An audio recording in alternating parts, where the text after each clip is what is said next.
gönlüm sultanım. Hayata bembeyaz bir sayfa açtım. Nerede günah gördüysem ondan kaçtım.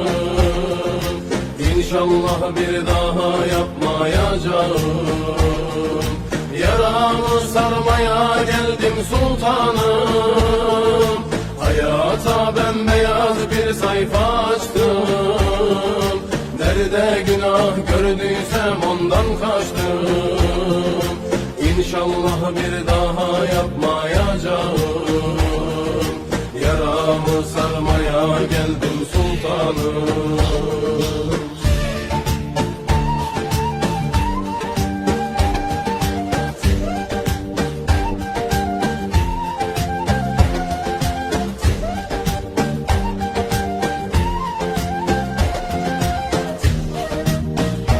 Gönlüm sultanım. Hayata bembeyaz bir sayfa açtım. Nerede günah gördüysem ondan kaçtım. İnşallah bir daha yapmayacağım. Yaramı sarmaya geldim sultanım.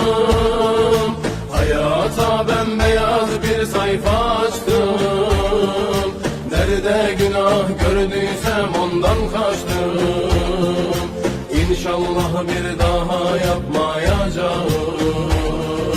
Yaramı sarmaya geldim sultanım.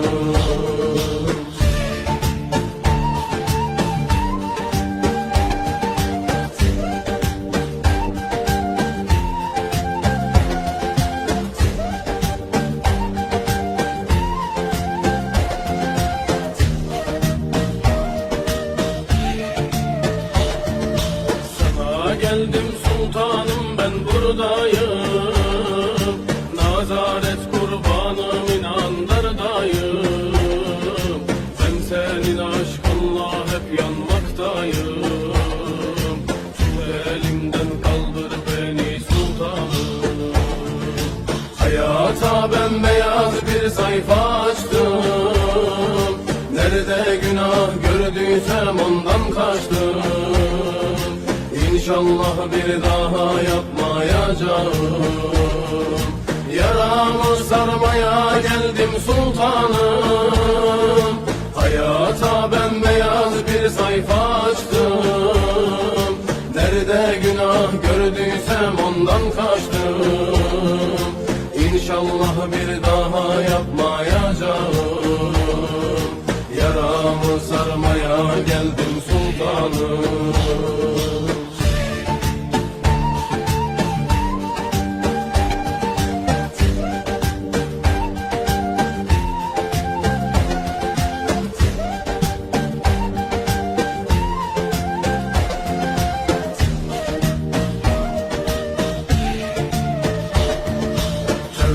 Ettim artık dönmek yok geri. Keşke daha önce bulsaydım seni. Pişman olanları çevirmez geri. Nazarı kalbin şifası sultanım. Hayata bembeyaz bir sayfa açtım. Nerede günah gördüysem ondan kaçtım. İnşallah bir daha yapmayacağım. Yaramı sarmaya geldim sultanım. Hayata bembeyaz bir sayfa açtım. Nerede günah gördüysem ondan kaçtım. İnşallah bir daha yapmayacağım. Yaramı sarmaya geldim sultanım.